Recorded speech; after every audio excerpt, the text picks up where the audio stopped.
In just 12 years, Bitcoin has evolved from a peculiar idea into a legitimate investment option. So, is Bitcoin truly a game changer? And why is it important now? And why is it relevant for people like us?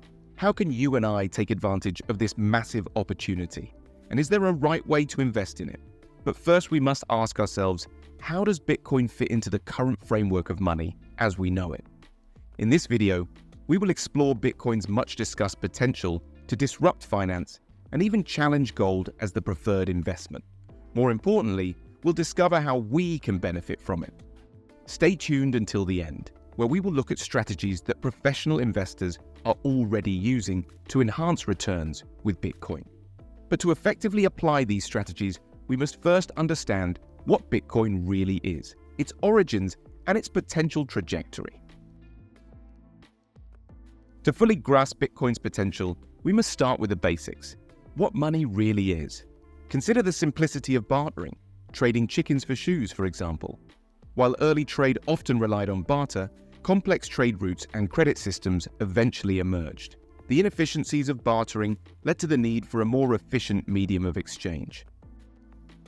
Gold and silver emerged as preferred options due to their scarcity, portability, and divisibility. About 1,000 years ago, China revolutionized commerce with the introduction of government-backed paper money. This new form of money, notable for its ease of use and compactness, quickly began to replace commodity monies like gold and silver. China's invention of what we now recognize as base money was revolutionary and laid the foundation for modern monetary systems. As trade among nations became more sophisticated and frequent, the need for a system facilitated by national currencies and exchange rates grew, determining their relative values. After World War II, the Bretton Woods system, informally termed the gold standard, established a new global financial order. Under this system, many currencies were pegged to the US dollar, which in turn was backed by gold. This arrangement provided a period of relative stability. For many of us, there is no memory of a time when currencies were pegged to gold. So what became of this stable gold standard? After the Vietnam War in 1971, the US came under immense financial strain, and President Richard Nixon unilaterally terminated the dollar's convertibility to gold, effectively ending the Bretton Woods system. This decision was driven by low gold reserves and substantial dollar overvaluation relative to gold. The end of this system led to the adoption of fiat currencies that are not backed by physical commodities. Consequently, this transition introduced more frequent market volatilities and inflation spikes as central banks now had the unfettered capability to print money. Several financial crises, including the 2008 global financial crisis, eroded trust in traditional fiat currencies and financial institutions. These events showcase the risks of centralized financial systems and excessive government control over money. In the wake of the 2008 financial crisis, Bitcoin was created by an individual or group under the pseudonym Satoshi Nakamoto.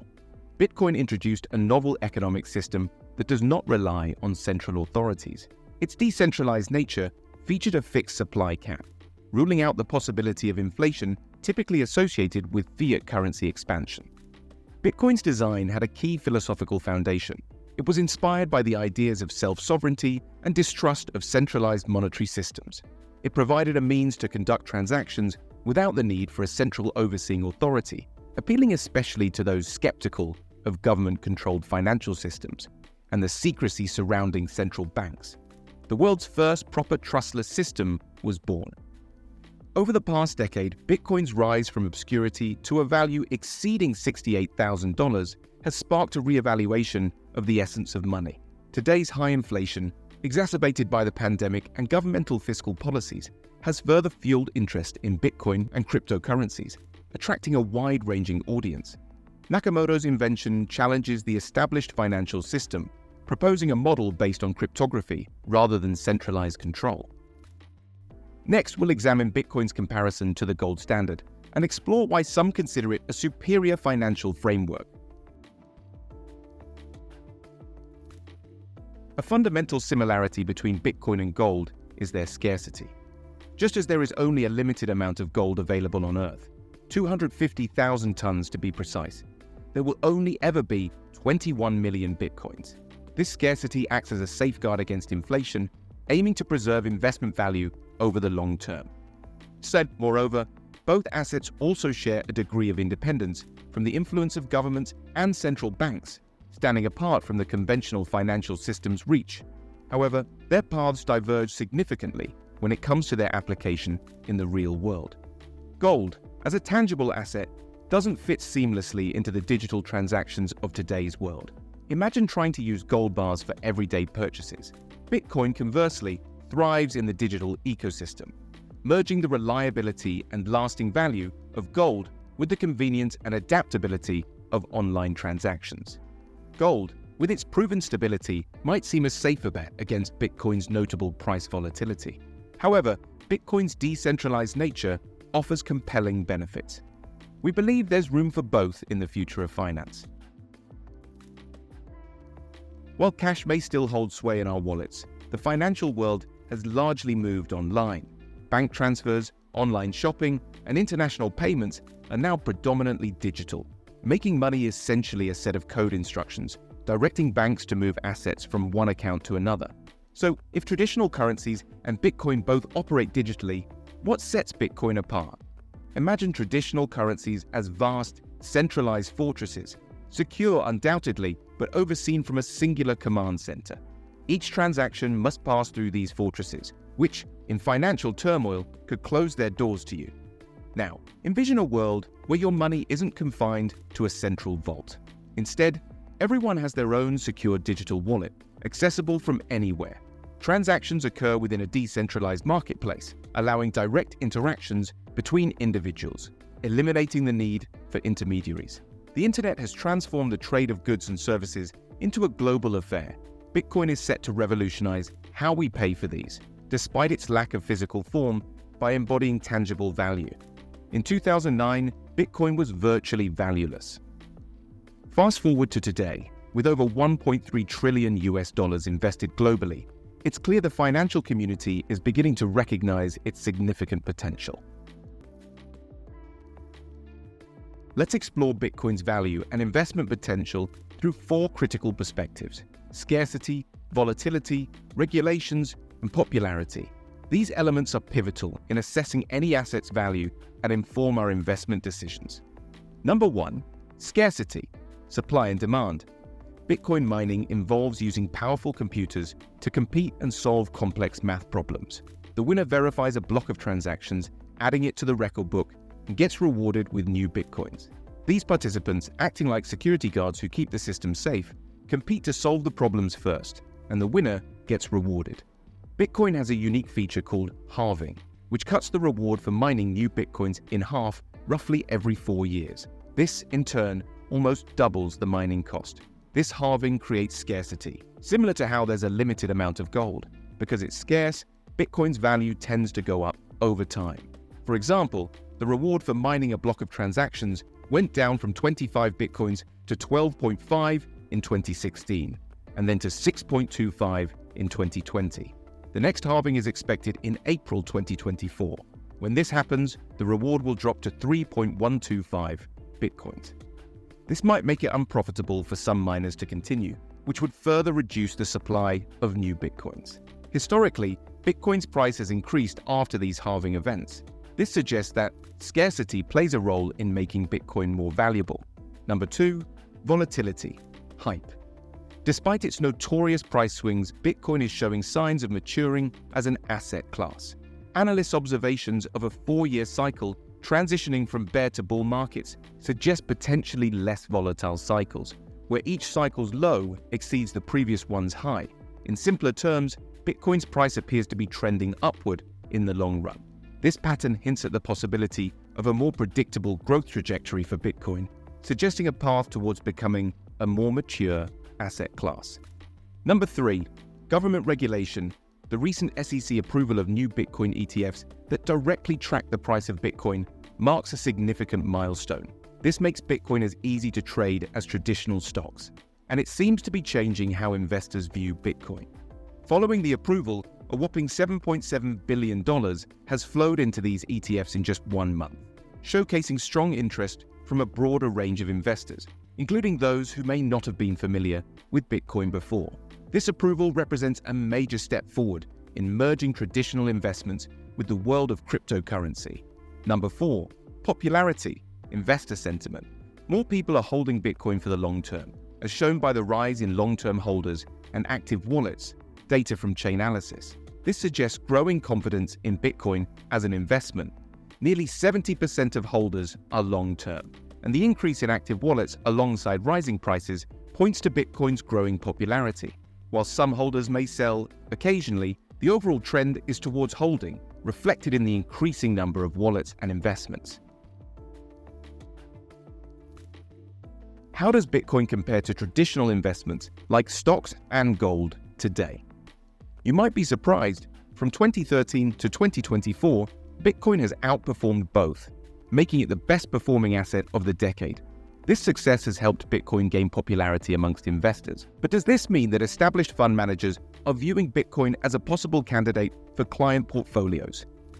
How big a deal is that for BlackRock? And this was for you a big switch as well, because you were a naysayer for a very, very long time. Yeah, I probably switched for the first 3 years of thinking about it. I was a naysayer, and about 2 years ago I switched. And I'm actually, as I said in the last 2 years, I'm a big believer.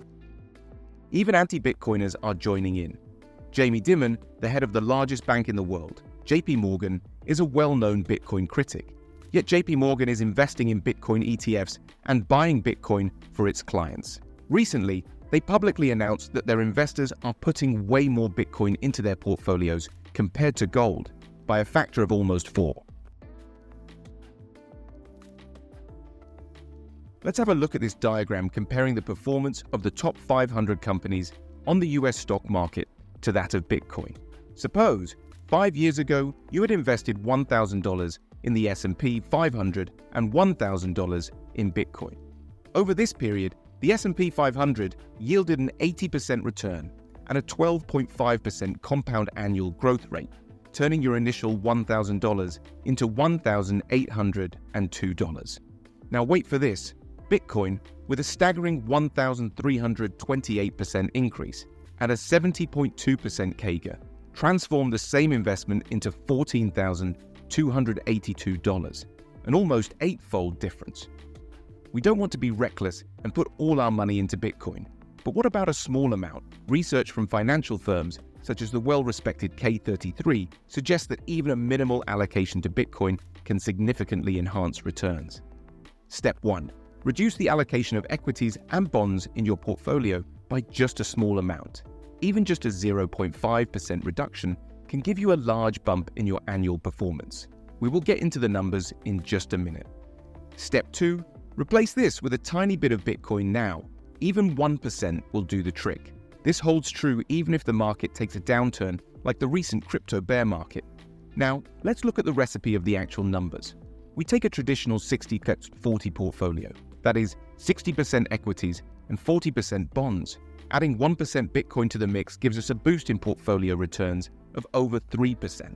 The same positive effect is seen by adding 2% Bitcoin to the mix.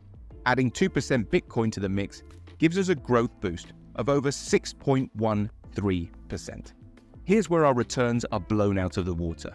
Incorporating a 10% Bitcoin allocation strategy not only outperformed the pure index strategy, but also introduced a balance, reducing risk compared to a solely Bitcoin-based portfolio. This strategy would result in a combined return on investment of 205% and a year-on-year growth of 24.99%. This institutional tipping point is the real game changer. Last week, the behemoth Japanese government pension investment fund, managing a staggering $1.5 trillion in assets, expressed interest in adding Bitcoin to diversify its portfolio. They're not alone. The Houston Firefighters Relief Fund took a bold step 2 years ago by directly investing in Bitcoin and Ethereum. Additionally, South Korea's National Pension Service holds a stake in Coinbase, a leading cryptocurrency exchange. These examples highlight a growing trend.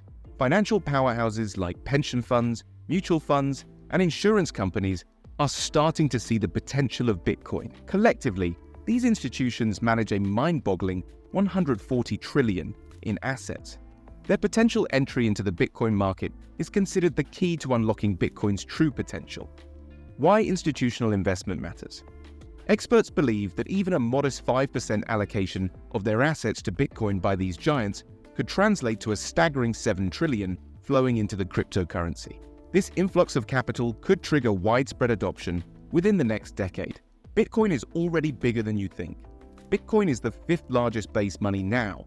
What does this actually imply? In today's economy, there is a need for a standard unit to measure value that isn't gold, and currently that standard is the US dollar, which is used globally.